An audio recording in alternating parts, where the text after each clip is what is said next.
हमारे बड़े भाई आए से बिजली विभाग के बड़ा बाबू उनके तरफ से प्यार पुरस्कार मिला है भैया की तरफ से आशीर्वाद मिला है।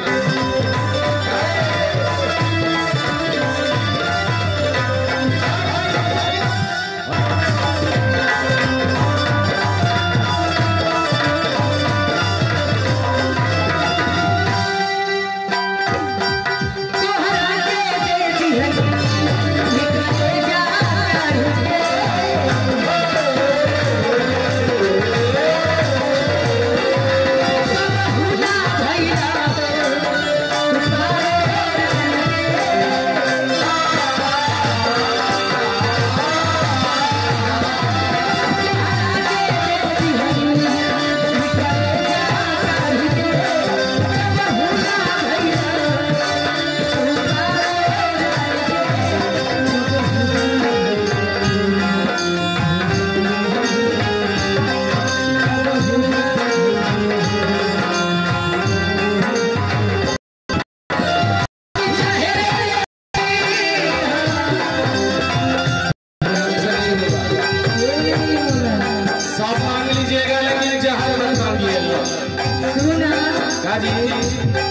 घुट के मरना से सचन के मरना से।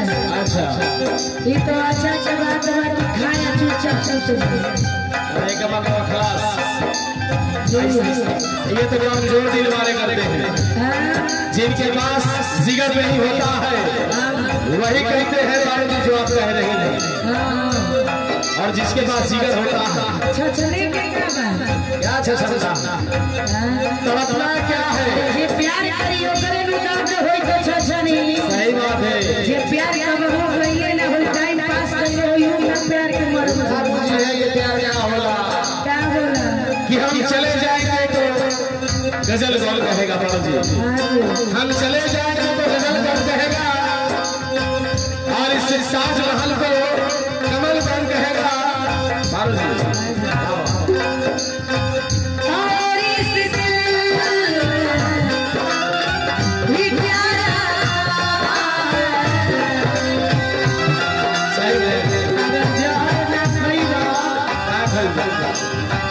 बहुत कुछ खाए के चीज अरे भाई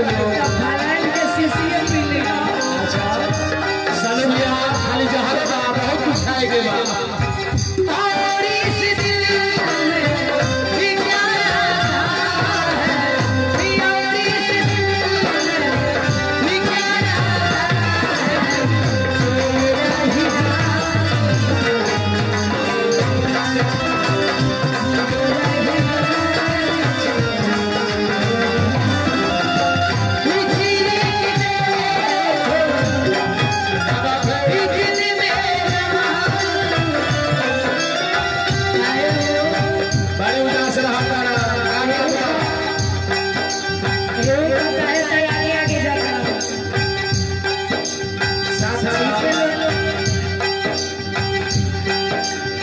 बाबू सबसे हमारा बड़ी फायदा हो ना तो हम चल जाएंगे।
आइए।